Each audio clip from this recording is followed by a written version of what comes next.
வணக்கம். நான் தற்பொழுது ஐரோப்பிய பாராளுமன்றத்தில் இருந்து இந்த வீடியோ நான் பதிவு பண்ணேன்.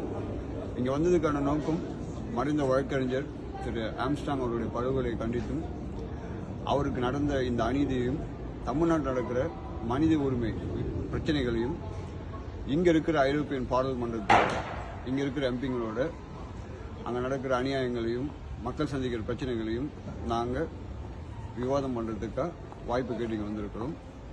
நான் தொடர்ச்சியாக இங்கே இது 8வது ஆண்டு நான் வர்றது.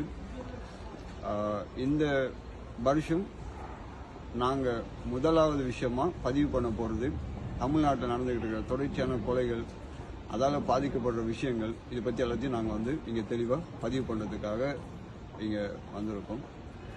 அண்ட் இந்த விஷயத்தை இங்கேருந்து பதிவு பண்ணுறதுக்கான காரணம் என்னென்னு பார்த்தீங்கன்னா, இந்த ஐரோப்பியன் யூனியன்லேருந்து எங்களோட இந்தியாவுக்கு நிறைய உதவிகள் செய்துக்கிட்டு இருக்காங்க. குறிப்பாக பார்த்தீங்கன்னா மனித உரிமை சார்ந்தும் இயற்கை வளங்களை காப்பாற்றும் விதமாக சார்ந்தும் இவங்க நிறைய ஃபண்ட்ஸுங்களும் கொடுத்துக்கிட்டு இருக்காங்க. அந்த அடிப்படையில் எங்களுக்கு நடக்கிற பிரச்சனைகளை இந்த இடத்துல நாங்கள் பதிவு பண்ணோன்னா எங்களுக்கு நடக்கிற அந்த பிரச்சனைகளுக்கு இவங்க மூலமா ஒரு பெரிய அழுத்தம் இங்கிருந்து எங்களுடைய அரசாங்கத்துக்கு இவங்க கொடுப்பாங்க அப்படிங்கிற ஒரு நம்பிக்கையோடையும், அதுபோல இந்த படுகொலை செய்யப்பட்ட ஆம்ஸ்ட்ராங் அண்ணனுடைய அந்த வழக்கு விசாரணைகளையும் ஒரு நேர்மையான அந்த நடந்த அநீதிக்கு ஒரு நியாயமான ஒரு தீர்வு கிடைக்கணுங்கிறதுக்காண்டியும் இந்த விஷயத்தை நாங்கள் இங்கே கொண்டுட்டு வர்றதுக்காக இன்னைக்கு வந்திருக்கிறோம். மிக்க நன்றி.